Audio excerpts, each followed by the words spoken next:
I think one of the things we have to do as adults working with other adults is to start with that assumption that there is a lifetime of knowledge already in this person, and they might not know how to do this one thing. They might not know the diapering procedure we need them to understand, or whatever the thing is.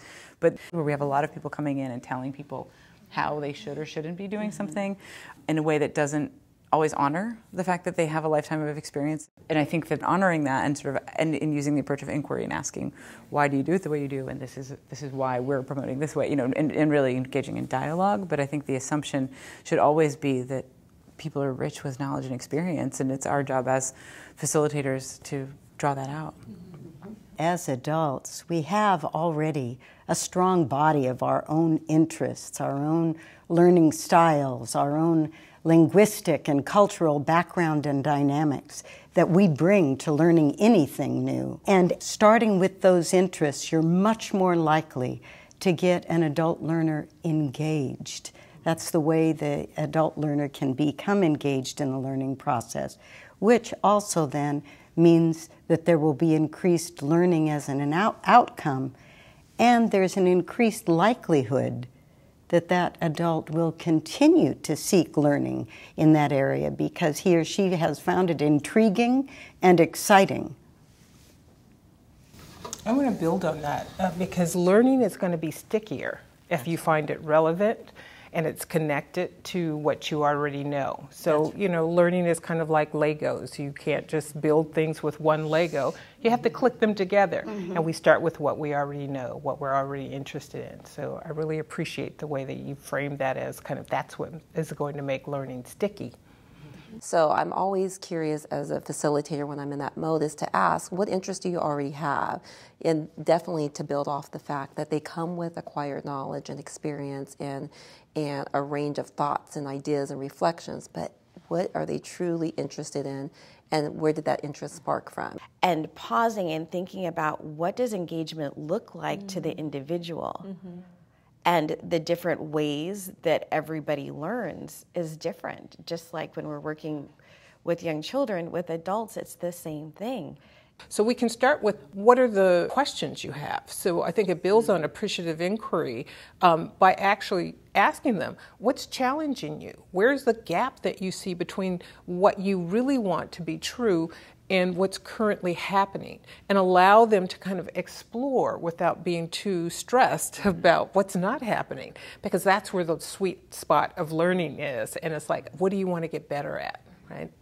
It's different when they've already generated the questions that come from within, and then say, oh, and by the way, that question that you have, guess what? Here are some sources of information or evidence-based documents that will help you answer those questions. You can ensure by making available video, by making available other multimodal sources, right? So as they are digging in, it's not always just text. It is some way that they are able to engage in other ways that allow them to have their aha moment. Because I do think you're absolutely right. There are multiple ways that they need to access content. But we also have to have that framework, because if we don't give them an organizing frame, they don't know where to put all that new stuff. It's just new stuff. Right. And I think really helping them by providing a framework so that as they are engaging in discovering that new information, they will have some place to hang that and cognitive hooks for themselves.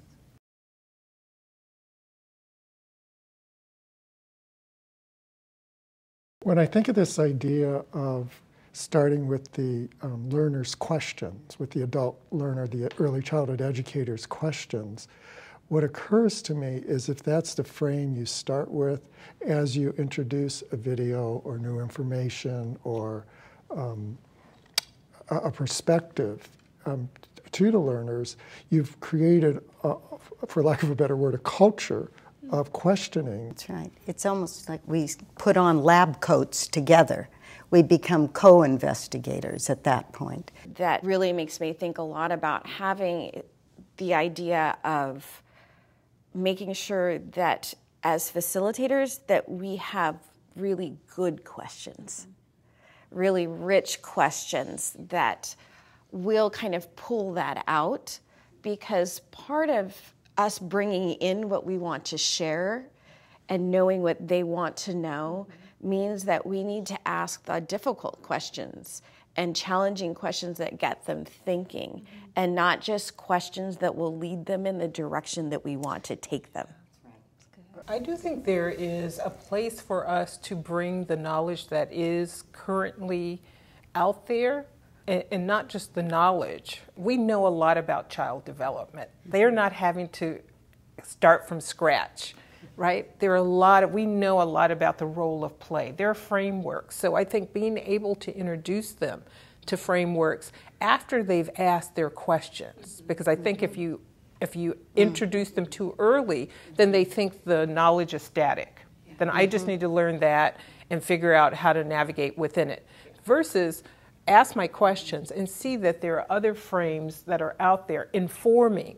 And sometimes we leave those frameworks out, either because we don't think they can handle it or it's too abstract, but I do think it is part of the way that we feed people during an inquiry process. There is a body of knowledge out there that has been organized that will actually inform kind of your own questions.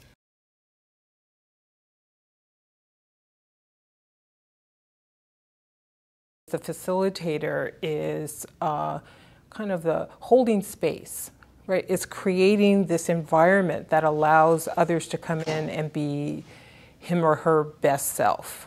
And that means a lot of awareness on the part of the facilitator. Thinking about positionality.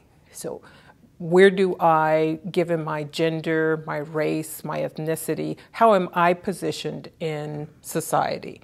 Right? Do I have privilege? Am I usually marginalized? So understanding that is going to mean you show up in a way that doesn't trigger others, that doesn't perpetuate a dominant narrative.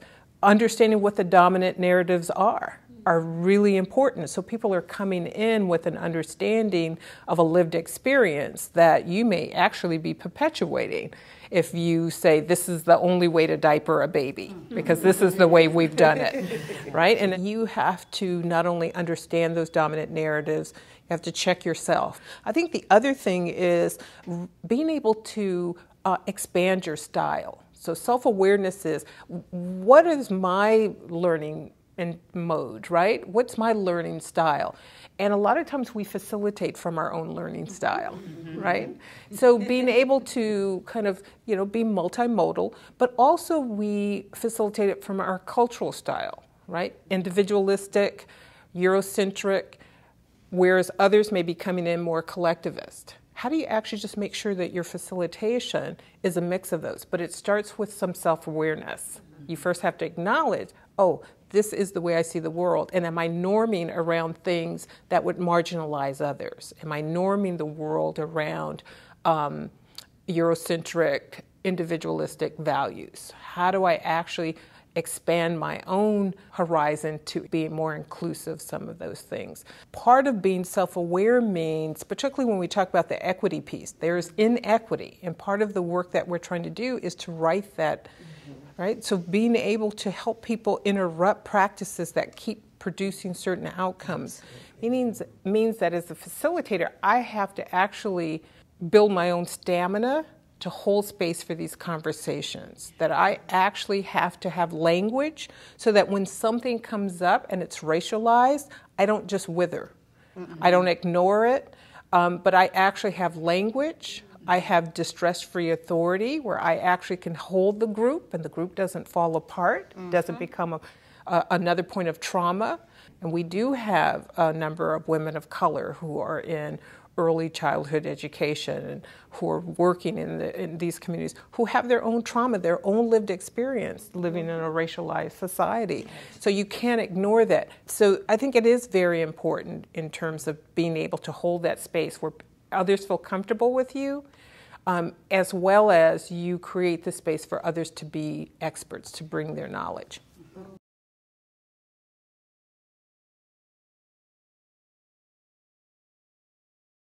I think adults also bring a sense of the collective. Yeah. They want to be in dialogue with each other. And we recognize that we learn best when we're in conversation with each other. You're right. I think that naturally people, especially in early childhood environments, want very much to be in collaboration and working together and problem solving about how children are learning and working that way. But even the idea of doing that can be unfamiliar to a lot of people because they feel like there's a right way and they don't know the right way. I think this is one of the ways that we make learning for adults culturally responsive, right? If you come from a collectivist culture, then you are seeking the wisdom of the group. There is distributed expertise.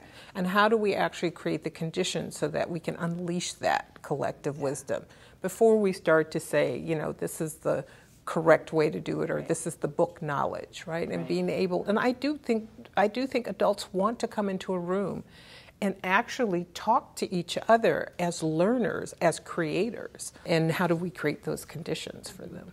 Before you set up that learning community or that learning environment, you preface it and say, we're going to set up these living agreements, these conditions about how we want to be together in this space to get to the collective wisdom. And then I tell them up front, you are the experts.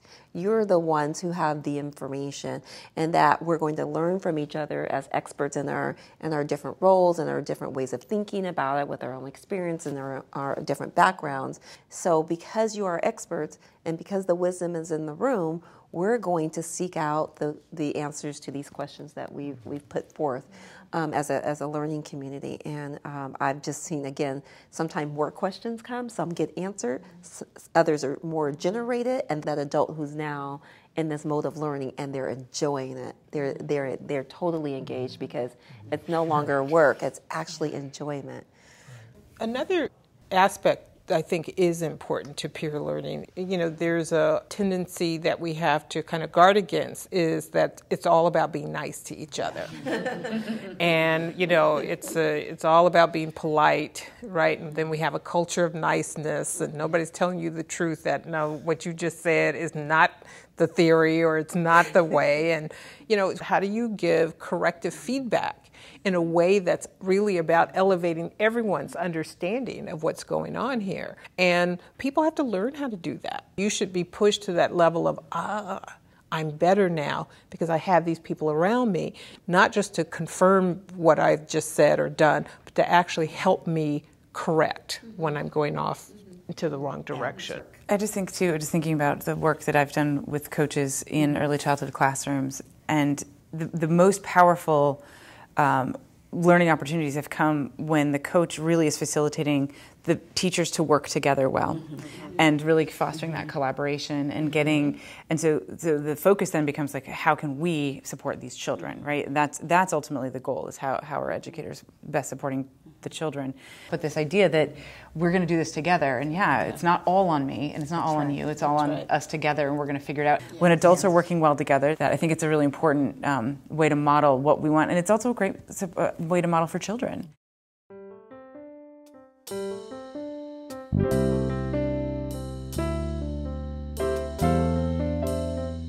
Thank you.